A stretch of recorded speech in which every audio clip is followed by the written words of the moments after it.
Bom, o dia tá lindo lá fora e nós estamos aqui no estúdio do Soul Talk com com os nossos queridos Dani e Ariel, fazendo a nossa gravação, a nossa conversa. E aí eu fiquei pensando bastante, né? Eu e João, né? Todo mundo já, quem tá por aí já deve saber que somos nós aqui. Eu fiquei pensando bastante há 2 dias, fiquei pensando, qual vai ser, né? O que a gente pode conversar? E aí eu lembrei que o tópico do momento, né? E toda uma conversa, toda uma especulação e um fuzuê a respeito desses bonecos, né? Dos bonecos reborn e de o quanto isso tem mobilizado as pessoas a partir a partir de uma informação, que é uma teatralização da maternidade, né. Então não é verdade que uma pessoa foi até um hospital querer que o bebê fosse vacinado, ou algo que o valha. É verdade que alguém quis fazer uma brincadeira com os seus seguidores e isso se transformou, em algo que as pessoas começaram a cogitar se tinha mesmo essa possibilidade de alguém ter feito isso de verdade, né. E até a gente descobrir que isso não era, Um surto? é, um surto coletivo. Deu muito o que falar. E aí eu fiquei pensando sobre essa história e me dei conta o quanto que a maternidade é sempre um tópico que faz eco, que é mobilizador, que é magnético, né, e que todo mundo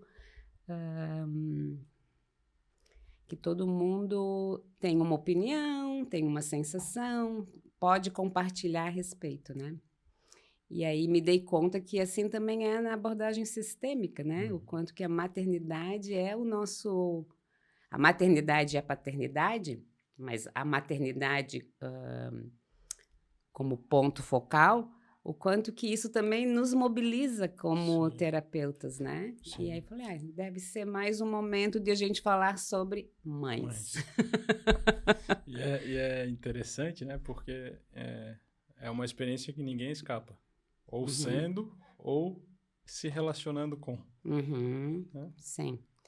Hã, esse é o ponto que une toda a humanidade, né, Uhum, ser filho, uhum, né. Nem uhum. todo mundo consegue, deseja, escolhe ser mãe O ou pai, pai, mas todo mundo é sem filho ou filha, né, sem exceção, sem sem caminho de exceção. fuga. Então esse é o ponto mais, esse é o ponto, é o ápice, do sermos todos iguais de alguma forma, né. Uhum, E aí então, me entusiasmei e me motivei a falar, sobre esse assunto, que mobiliza todos nós, né. E mobiliza muitos terapeutas sistêmicos, mobiliza muito quem atende pessoas, com as mais diversas, queixas e demandas. E aí, caminhamos no processo terapêutico e quase que invariavelmente chegamos nesse local em que há uma dor em relação, à mãe, né, uhum. ou ao É, pai, ou a ambos. Te entusiasmas de ir por esse caminho? me entusiasma bastante, assim, Uhum, eu dentro daquilo que eu pratico, para mim isso é uma verdade. Tem uhum, muito da nossa hoje a minha visão é que a gente tem uma primeira vida que só se encerra quando a gente integra o papel de filho. Aí depois a gente vai para nossa segunda vida, assim, que é quando a uhum, gente chega na gente mesmo, né, essa é uma ideia que eu uhum, faço na minha cabeça. E eu tenho a impressão que essa primeira vida, às vezes, se estende por muito tempo, muito além do tempo que uhum, ela poderia se permanecer ali de uma forma saudável, né? uhum, Então, sinto que esse é um lugar, como tu falou, assim, que a experiência é tão universal, seja sendo o filho de uma mãe, né? Sendo uma mãe ou sendo filho de uma mãe, que ela é uma informação muito importante do que nos compõe como seres humanos, né? Sim, continua. E me anima no sentido que, às vezes, a gente lida com essa informação de uma forma mais idealizada do que realista, né? Acho bem... te acho bem generoso quando tu fala idealizada, porque, para mim, é um pouquinho ainda mais grave. Eu acho que não é muito idealizada, mas é extremamente romantizada, né? Acho que fica mesmo no... esse assunto, ele não é olhado com olhos reais. Ele é sempre olhado ou com uma idealização ou com uma romantização, o que faz com que, então, todos nós tenhamos queixas, né?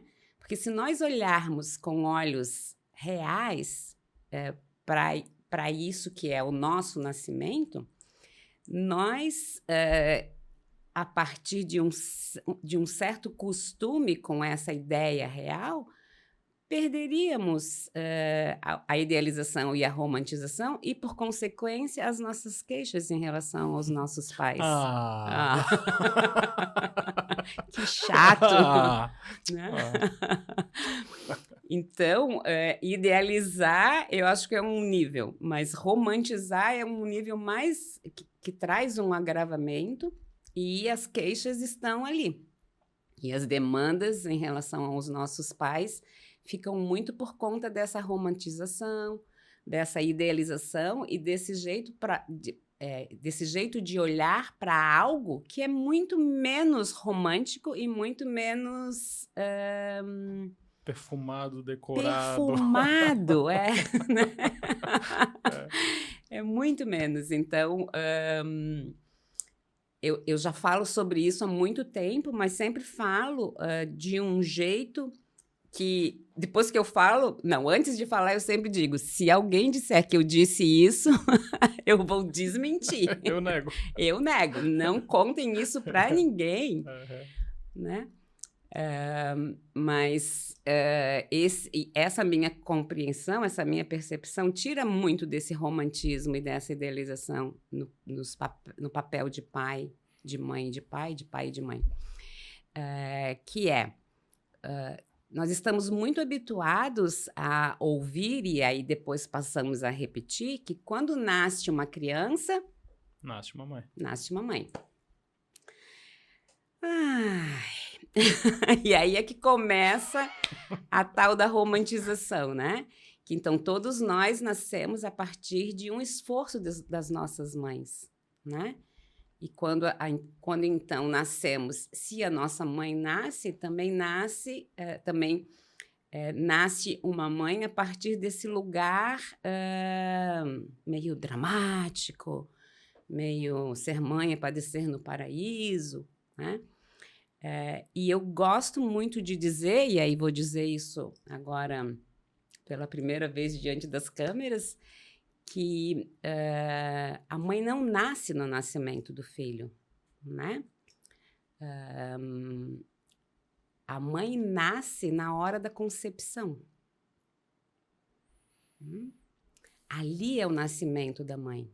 A mãe nasce no mesmo instante em que a concepção do filho ou da filha acontece. Então, a mãe nasce 40 semanas em média, antes do nascimento do filho ou da filha. E o que acontece na hora do nascimento é que nasce uma cuidadora. Nasce uma cuidadora tão similar quanto uma cuidadora de um bebê reborn. Agora eu entendi porque tu tava com medo de tacar fogo. Agora, né, Claro, a gente vai falar mais sobre isso durante a conversa de hoje, Uhum. mas foi interessante essa imagem que tu trouxe, né? De certa forma, e veja se isso faz sentido com o que tu traz, Uhum. a mãe nasce na concepção e Uhum. esta mãe se despede na hora do nascimento. Exatamente. Exatamente, né? Então eu falo aquela frase que eu não quero falar aqui, mas então acho bom falar desse jeito. A mãe nasce na hora da concepção, assim como o pai,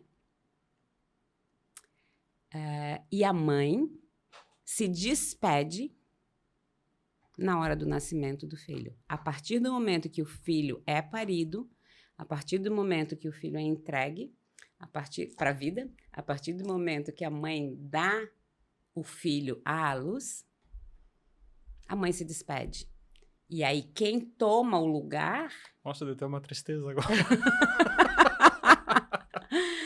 Tô até suando.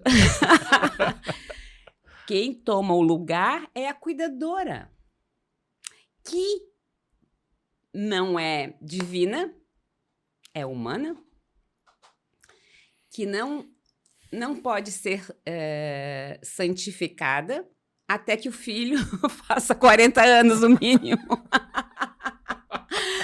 Porque até lá, né? 40 eu tô brincando, mas não pode ser santificada, não pode ser divinizada, porque é humana.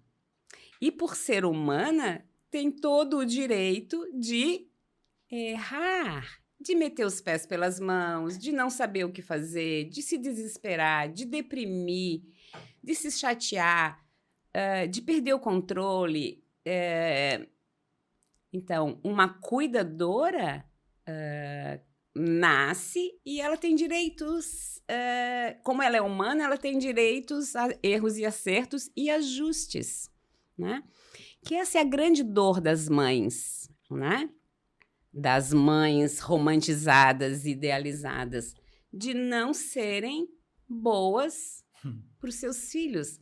Mas é que não é verdade que elas não são boas mães. Elas podem não ser boas cuidadoras.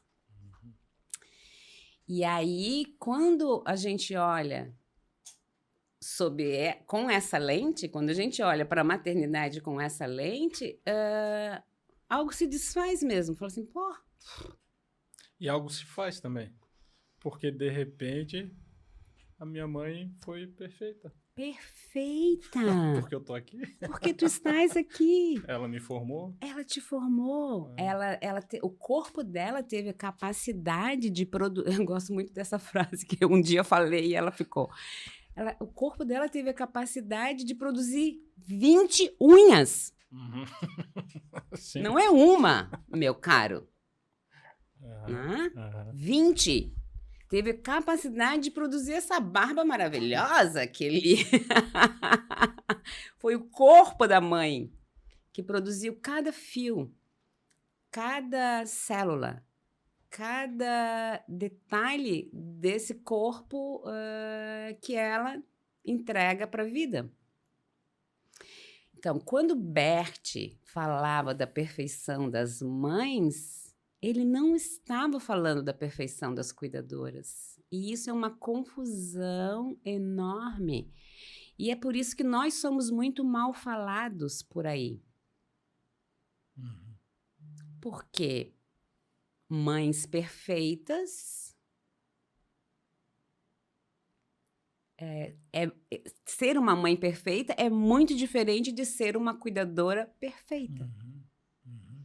Cuidadoras perfeitas não existem. Uhum. E me vem muito a conexão... como a gente fala sobre isso a partir de uma visão que é construída no sistêmico, né? O Hellinger traz uma qualidade para nós para sermos bem-sucedidos, que é poder ver a realidade e se sustentar na realidade, não na interpretação da realidade, na pensamento, na idealização. Na realidade. Na realidade. Né? O que é real? O que é fato? O que é fato, exatamente, né? E quando a gente consegue se aproximar de uma visão desapaixonada em direção a esta mulher, e a gente percebe algo muito essencial que eu recebo, que não contou com a minha participação, foi dado por pessoas como ela e o meu pai. Exatamente. Né? E se eu posso apenas me aproximar disso e integrar isso, algo já ganha uma força. Já muda. Já muda. Uhum. Né? Porque então, eu posso reclamar dessa mulher, mas não posso reclamar da minha mãe. Porque, meu Deus, hoje, por exemplo, né, atualmente, quando eu me aprecio, quando eu me contemplo, eu me acho muito fofa. Eu me acho muito, muito, eu me acho muito especial. E vou para minha terapia chorar as minhas dores? Vou. Tenho dores em relação à minha infância, à minha criação? Tenho. Mas isso não entra em choque com o papel que a minha mãe exerceu nessa vida que hoje eu sou. Né? Eu acho que esse é o desafio, porque isso é um lugar de maturidade e a gente demora para chegar nesse lugar. Uhum. Sabe? A gente tá tão acostumado a ser o rei do nosso mundo que chegar num lugar onde é quase como assim, não sei se é bem isso, mas quase a gente passa muito tempo quase assim, por que eu mereci essa dor? Quando não tem nada a ver com merecimento, né? É circunstância. É circunstância. Existencial. É circunstância existencial. É fruto da igualdade disso que a gente faz, né? Isso. Que é um monte de ser humano junto, todo mundo com uma venda no olho. Todo mundo querendo ser feliz. Exatamente, né? Mas a gente demora, João, muito a chegar nesse nível de maturidade porque nós demoramos muito para descobrir o que é fato e que fatos fazem realmente diferença na nossa existência e o que é fake, né? Então, existe um abismo entre a mãe e a cuidadora.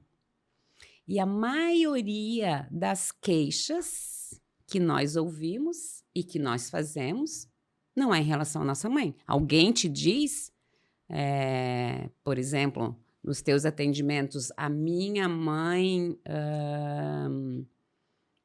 não foi boa porque o meu cabelo não é do jeito que eu gostaria? Ou a minha mãe não cantou para mim enquanto eu estava no ventre dela? Não, a gente fala, a minha mãe não cuidou de mim, não me levou na escola. Estava sempre ocupada, estava não sei o quê. Isso. Essa é a cuidadora, não é a mãe? A mãe passou 40 semanas em intenso trabalho, muitas vezes um trabalho involuntário, no sentido de que não havia o desejo. Não havia, às vezes não havia nem o desejo, mas às vezes não, a gente não tem nem consciência de toda a revolução que acontece no nosso corpo para que a gente seja capaz de fazer essa produção. Imagina um corpo que constrói, que produz outro corpo, né? Com a participação essencial do pai. Sim. Mas a produção de todo esse conjunto físico que é um filho é da responsabilidade da mãe. A gente passa 40 semanas fazendo isso. E não é sobre essas 40 semanas que as pessoas se queixam.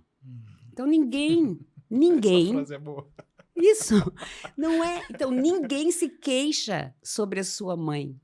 Não existem queixas para a mãe, existem queixas para a cuidadora. E é interessante, né? E isso precisa ser contado cada vez mais para as pessoas, para poder haver uma separação da entidade mãe da entidade cuidadora. Eu vejo, até te ouvindo falar sobre a gravidez, né? Talvez essa idealização e romantização já começa nesse período, né? Porque o o contato que eu cheguei com essa informação foi mais através do Hellinger, no sentido que a própria gravidez em si já é uma proximidade com a morte que essa mulher faz. Porque ela é colocada num extremo de funcionamento desse organismo mesmo, né? Muito. É uma revolução. Exatamente. Só que, por exemplo, nós na cultura, nós não falamos sobre esse aspecto da gravidez. Nós falamos, agora você vai não sei o quê, e você vai conhecer o melhor amor da sua vida. Não sei o quê. E a pessoa tá lá, tipo, hoje eu sei, por exemplo, que muitas vezes o corpo da mulher, o corpo do feto é também sentido como um intruso no corpo da mulher, que às vezes há rejeição, há complicações que vêm dessa relação, e que para isso permanecer, muita coisa tem que se reajustar por aquele período para que essa vida permaneça, né? Então, não é belo no seu significado, mas não é tão... milagroso. É milagroso no seu significado e no que isso representa, mas tem um preço que é pago pela esse mulher. Corpo. Claro, né? Claro. É interessante isso, né? Isso, todas as mulheres que em algum momento deram à luz a uma criança correram risco de morte. Nenhuma mulher é capaz de fazer esse trabalho sem colocar sua própria vida em risco. Porque a gente não sabe mesmo como vai ser cada parto. Né? Cada nascimento a gente não sabe. E todas as mulheres estão em risco, seja em parto humanizado, em parto natural, em parto cesáreo. Há um risco. Então, é verdade que a mãe coloca a sua vida em risco para ter um filho. Isso impacta na vida do filho? Pode ser que isso impacte no sentido de ativar essa dívida que os filhos têm com seus pais, mas esse é o curso natural da vida. É desse jeito que a vida foi modulada, configurada, né? Então, ao colocar o seu corpo à disposição de uma nova vida, há risco. Ao fazer essa entrega para a vida, há um risco, mas todo mundo romantiza esse momento. E aí a gente chega em muitos casos de cuidadoras, e aí já não vou falar mais mãe, cuidadoras extremamente deprimidas depois do nascimento de um filho. Porque é um esforço sobrenatural, porque é algo que impacta muito a vida física, emocional, espiritual de uma mulher, né? A ponto de de trazer prejuízos mentais, inclusive, né? Então, isso. Não sei se a gente aprofunda um pouquinho mais essa compreensão, mas é bem importante, então, nessa minha percepção, que eu já compartilho contigo há bastante tempo, a cuidadora nasce, a mãe se despede, e aí é por isso que a gente pode chamar a nossa mãe de uma mãe perfeita, porque ela se despede no nosso nascimento, e aí ela se transforma em um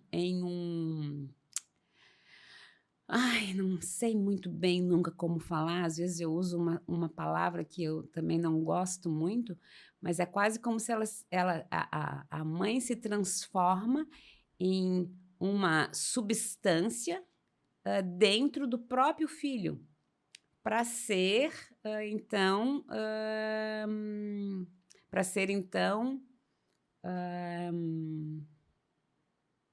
cuidada como essa que proporcionou a nova vida. Né? Eu não sei muito bem como colocar em palavras isso que eu percebo. Né? Quando a mãe se despede, o que acontece? A mãe se transforma em algo que aí o filho vai cuidar dentro dele. Uhum. Né? Sim. Se a gente for olhar bem concretamente, é o caminho da genética. Quando a gente tem uma informação que vem do pai, uma informação que vem da mãe, e a mistura disso forma este ser. Então, de alguma forma, eu carrego numa parte de mim aquilo que a compõe, passa a me compor também. Geneticamente, não é nem, né, no nível, sei lá, espiritual do negócio. E por exemplo, essa imagem, né, porque o Hellinger traz que um dos nossos principais trabalhos de cura é justamente aceitar este pai e esta mãe interno. Com um sim bem verdadeiro, não é só aceitar, tipo, esses são... Ou concordar. Concordar. Ou concordar com esses pais. Concordar com esses pais. Nessa imagem interna, né? E quando eu entrava em contato com isso, e quando eu vejo isso no trabalho, eu sinto que esse lugar de concordância com esses pais é quase aquele momento que a gente se coloca na frente de um espelho, que a imagem que reflete é do nosso pai e da nossa mãe separado. Do lado de cá temos nós, e do lado de lá da imagem estão os dois. Porque é a mesma coisa. Isso. Né? E se a gente não consegue chegar nessa imagem onde eu posso ver esses dois e dizer um sim a esses dois naquele papel, como tu falou, né? No papel das 40 semanas, esse é um lugar que a gente começa a desorientar na vida. Quase como se tentando brigar com uma informação real que não se... Sabe? E a nossa própria Constituição faz uma pressão para que a gente seja capaz de reconhecer essas duas personagens dentro de nós. E o mais interessante, né? Que o nosso corpo não fala isso dizendo... Eles cuidaram bem de mim, então devo aceitar. Não, o corpo fala... Olha, eles te produziram, querido. É tu. Né? E aqui, acho que então, já que a gente entra nesse assunto com essa coragem de desconstruir um pouco esses conceitos, acho que vale, então, a gente responder a seguinte pergunta. Se a mãe se despede do filho no nascimento, nasce a cuidadora, a mãe se despede... Quando que o pai se despede do filho? Quando que nasce o cuidador ou não? Ou o descuidador, né? Quando que nasce o cuidador, que pode ser um dificultador de caminhos, assim como a mãe pode ser uma dificultadora de caminhos. A mãe / cuidadora, né? A cuidadora, no fim. Quando que o pai se despede? Na concepção. Na concepção. Na concepção, o pai se despede e nasce o cuidador da mãe, cuidador daquela mulher. Que não é o teu pai, o marido da tua mãe. Isso, exatamente. Porque a partir daí, a partir da concepção, o homem já pode se despedir como pai, porque aí ele ganha esse cargo de ser aquele que vai facilitar a vida daquela mulher para que ela seja capaz de levar essa gestação a termo. Então, o pai tem um papel, se a gente for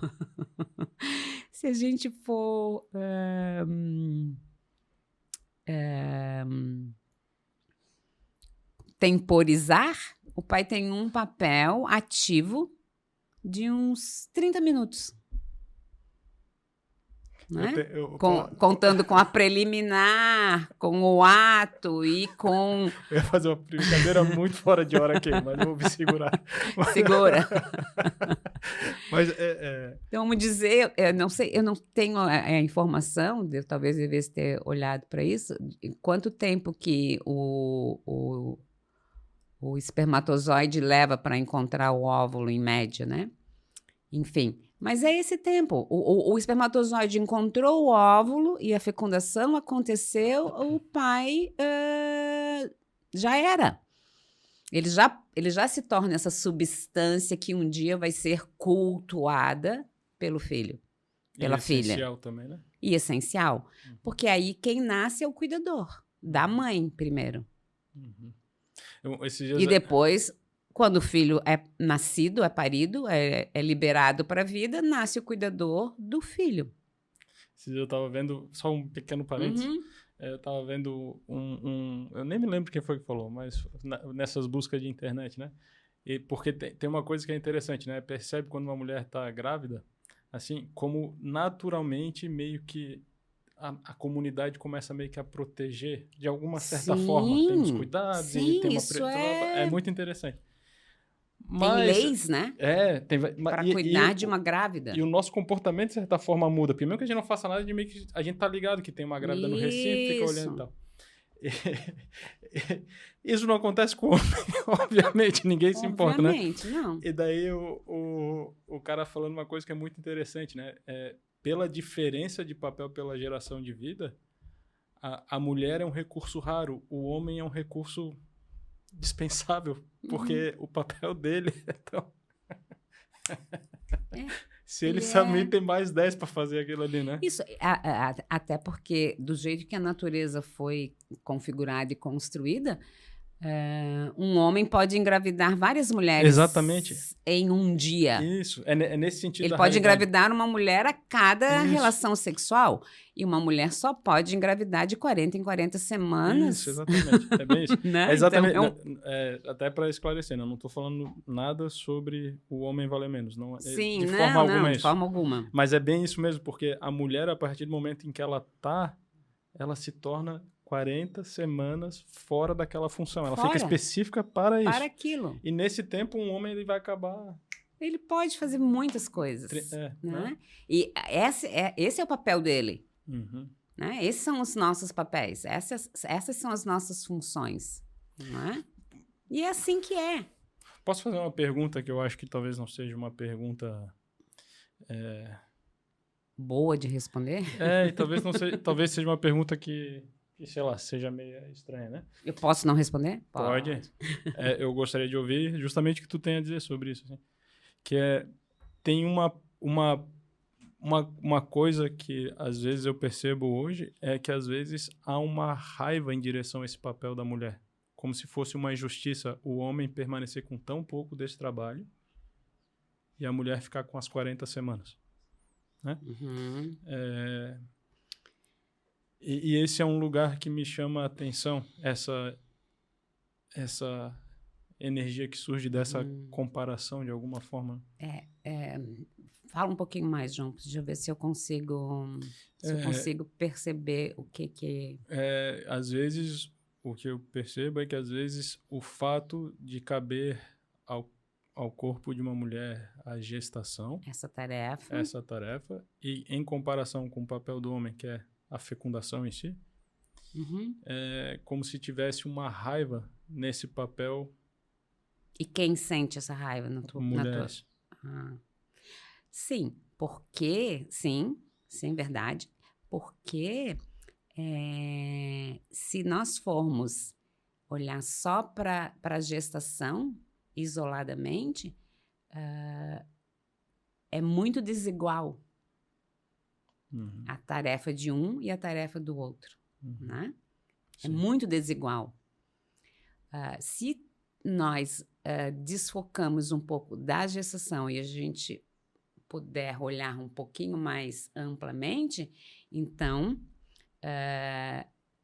houve um tempo que as mulheres grávidas só sobreviviam porque o homem saía para trazer provisão. Então, por que para a mulher coube essa tarefa e parece que, então, por ter essa tarefa tão grandiosa, coube ao homem muito pouco? Não, coube ao homem muito. Porque a vida, além de ser garantida pelo trabalho do corpo da mãe, era garantida pelo trabalho do corpo do pai ou de um homem, trazendo o que ia nutrir essa mulher, né? Fazendo com que a caverna fosse aquecida, que o alimento fosse trazido, porque a mulher ficava recolhida por uma razão muito simples. Com uma barriga grande e um bebê dentro e o peito estufado de leite, a gente não pode correr, a gente não pode subir em árvore. Então, a nossa sobrevivência como espécie e a perpetuação dessa espécie sobre o planeta se deve a um trabalho conjunto. Então, a gente só está aqui porque alguém gestante ficou recolhida,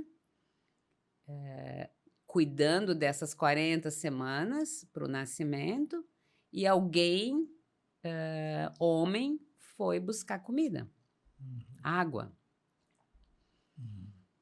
Então,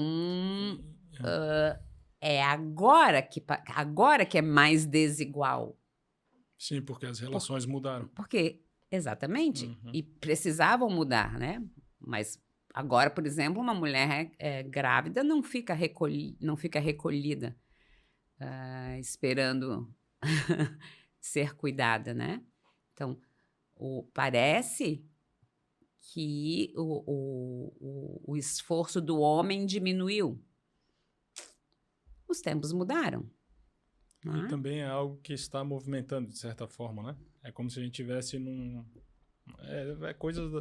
Isso, é tão interessante, né? Porque, assim, eu vou te ouvindo e tal, e a gente percebe que tudo é um convite para voltar a ver a realidade.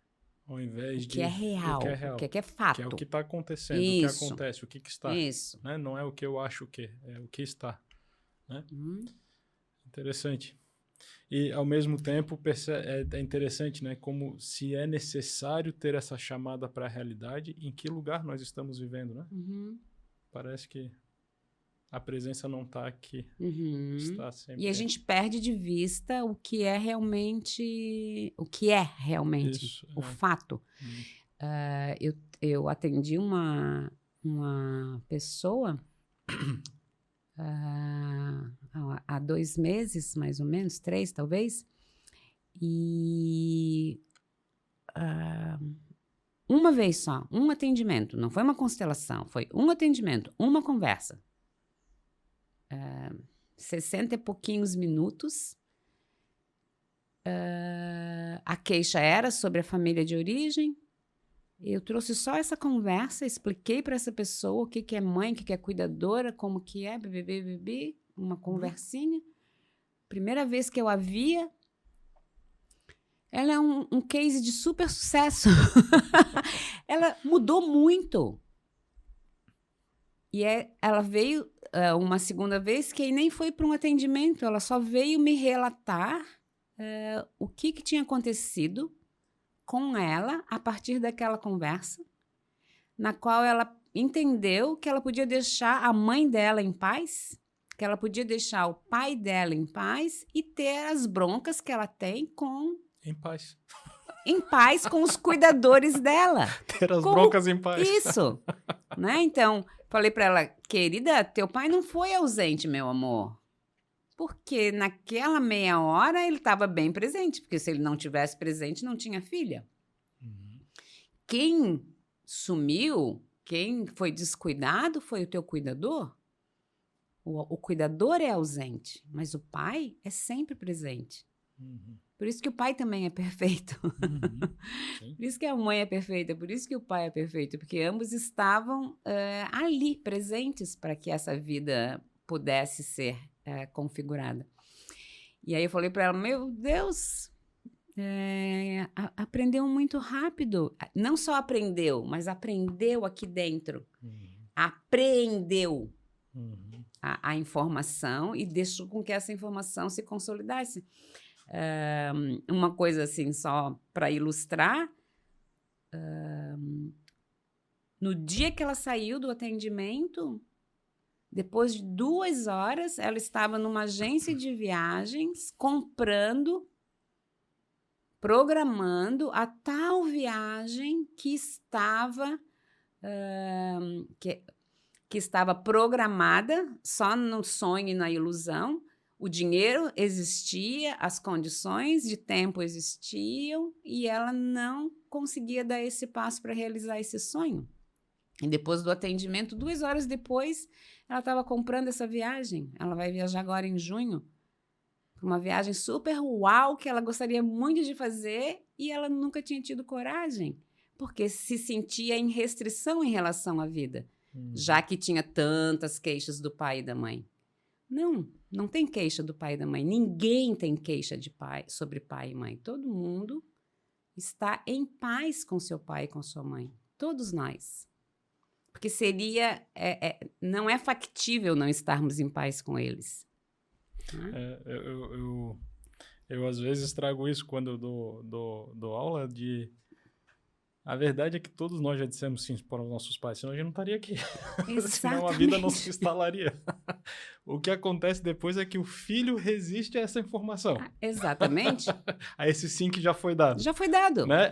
Aí ele próprio entra em divisão. Né? Mas é interessante isso. Então, né? O pai e a mãe disseram sim na concepção, da mesma forma que o filho disse sim. Para aceitar isso que chega, né? Para aceitar isso que chega. E acho interessante trazer essa visão, né? Principalmente dessa forma como tu traz, Eva, que é muito esclarecedora, traz muita informação, no sentido de reconhecer que tem algo na nossa percepção interna que se organiza quando essa informação pode apenas permanecer.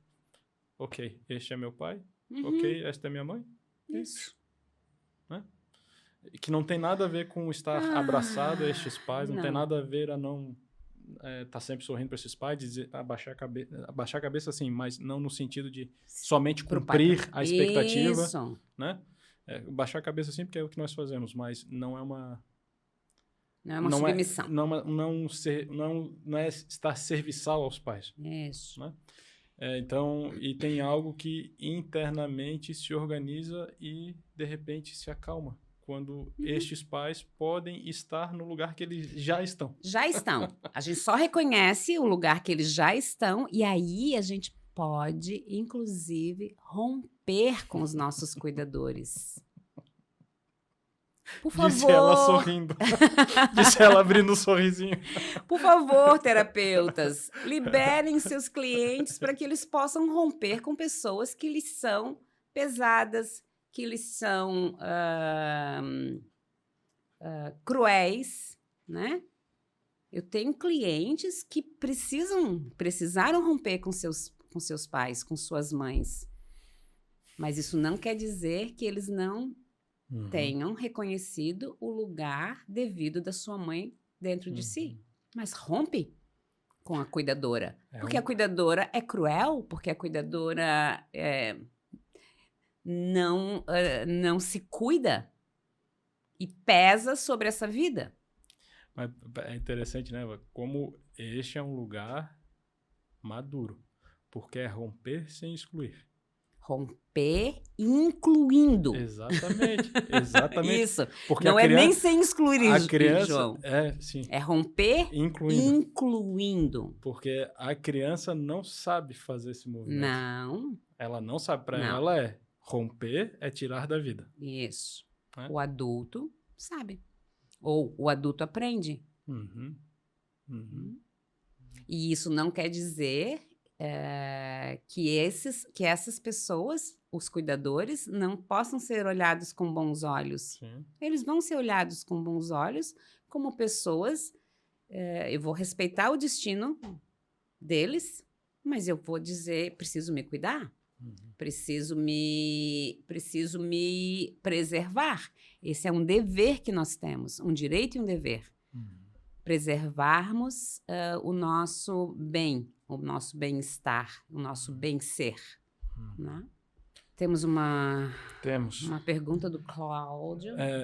Chegou agora aqui nos bastidores. Nos bastidores, o Cláudio de Recife. Eu tô achando que ele é o nosso único telespectador. Mas a gente tem um telespectador, mas temos muitos ouvintes. Tá, então tá. Então, o Cláudio de Recife, Pernambuco, ele fala assim: as queixas entre os cônjuges são uma isca perfeita para a confusão pai, mãe versus cuidadores, por parte dos filhos? As queixas dos cônjuges são uma isca. Pelo que eu entendo, por exemplo, quando a mãe fala, porque teu pai é não sei o quê, porque a tua mãe sempre faz isso, tu é igual a tua mãe nisso, tu é igual ao teu pai só faz cagada. Então, essas queixas entre o casal é uma isca perfeita para a confusão dessa visão de pai e mãe versus cuidadores por parte dos filhos. Essa pergunta, Cláudia, é bem capciosa, hein? Eu não acho que é uma isca. Não é uma isca, porque a gente não precisa de isca para reclamar dos nossos. Esse é um talento nato. Não, esse é um talento que nasce com a gente, né? Isso. A gente não precisa de isca. Eu não acho que não é uma isca, mas é um corroborador. É assim que fala? Né? É uma confirmação cada vez maior e há uma alegria, né? Em receber essa confirmação. Então, não é uma isca, se eu entendi bem a pergunta. É um confirmador. Sim, isso é muito bom de ser dito, né? Porque, de certa forma, a criança, ela muito facilmente se desordena. E talvez tenha quase um impulso para se desordenar, né? Nessa busca de ter um papel diante desses grandes. Porque ela é muito jogada, não jogada no mau sentido, mas ela é muito refém dessa relação. E, de repente, talvez algo no interno dela está muito disponível para vou me igualar um pouquinho. Né? Então, esse é um ponto interessante, né? Porque quando a gente fala se tem uma isca, é quase como se a gente entregasse a responsabilidade da desordem aos pais. Eu sou assim porque meus pais abriram essa porta para mim. Mas é bem verdade que a criança ela busca também um pouco a relação é tão desigual, naturalmente desigual, que ela busca esse desconforto tentando igualar um pouquinho. Porque a criança faz isso a vida inteira. Até quando a gente está com 50 anos, a gente ainda tenta ficar... Sim, a criança em nós. Em nós, né? Ela ainda tenta ir para essa igualação. O Hellinger falava, né? É tão pesado o tanto que a gente deve a quem nos deu a vida que a gente fica tentando aliviar essa pressão o tempo inteiro. Buscando uma igualdade. Né? Que é impossível. Que é impossível, Não tem igualdade entre pais e filhos. Aqui tem um alerta bem especial e cuidadoso. Esse não é um conteúdo para crianças, né? A gente não cuida de crianças a partir dessa compreensão, né? A gente cuida de adultos e das crianças dentro dos adultos, né? Porque esse não é algo, a criança não pode lidar com essa compreensão mesmo, né? Não é para ela, não é para alguém ainda em estágio inicial de vida. Isso é um conteúdo para que o adulto amadureça e deixe também a sua criança em paz com os pais que ela tem. Né? Que o adulto possa olhar para essa consciência infantil e dizer, meu amor, esse é o teu pai, essa é a tua mãe, eles são perfeitos, eu já me dei conta disso, agora a gente vai ver se a gente continua perto dos nossos cuidadores ou se a gente se afasta deles ou o quanto a gente se afasta para preservar a nossa saúde. Agora tu falou isso, me deu uma coisa que é interessante. O que aconteceu? Eu agora vejo essa... É porque vai ter uma enxurrada de rompimentos. Nada, é só o Cláudio tá vendo a gente. Não, mas porque agora me veio assim, né? Quando a gente coloca no campo, por exemplo, o representante ou o próprio cliente, e a gente põe um representante, por exemplo, para a criança deste cliente. Né? Uma das frases que eu vou te dizer que eu acho que sempre aparece, se não quase sempre, mas sempre, aliás, quase sempre, mas, né? É quando o adulto fala para a criança, a partir de agora eu cuido de você. Isso traz uma calma na criança, que é quase isso que ela está buscando. Tá, só me dê um pouco de... Isso. desse, que seria... Deixa tua mãe e o teu pai em Isso. paz, porque agora eu cuido de você. Deixa tua mãe em paz, meu Isso, amor. deixa, tá eu feito. cuido de ti, eu já cresci. Isso. É interessante, né? Deixa papai e mamãe em paz, deixa eles descansarem dentro de você como essa substância especial, essa substância criadora especial. E vem cá, ó, é comigo, somos nós dois agora, eu cuido de ti. Exatamente, perfeito. Hoje, não sei Bastante porquê, bem. me senti caminhando num desfiladeiro. Bom, Bem na beirinha. mas isso também vem um pouco da nossa ilusão de que muita gente vai acessar esse conteúdo, né? Então a gente acaba achando, não vou falar desse jeito porque... Não, mas enfim, Mas, sabe, a gente está aqui, a gente é corajoso, sabe- não é muita gente que vai acessar Não. mesmo, então tá bom. Sabe uma coisa que durante a nossa fala e isso é interessante. Porque também existe uma lealdade à visão romântica da vida. Sabe? E parece que, às vezes, trazer isto é como se fosse uma tentativa de desrespeitar isto. Uhum, E traz um sim. nervosismo, assim. Isso. Né? Que é a nossa vontade de não amadurecermos, né? De continuarmos sendo cuidados. E me ocorre também dizer que estamos disponíveis, né? Para aprofundarmos um pouco mais essa percepção, né? Se alguém se sentiu tocado e quiser um pouco mais sobre isso, a gente está disponível. Okay. Muito bom. Muito bem. Muito obrigado, Eva. Obrigada, João. Obrigada, meninos. Obrigado. Até a próxima. Valeu.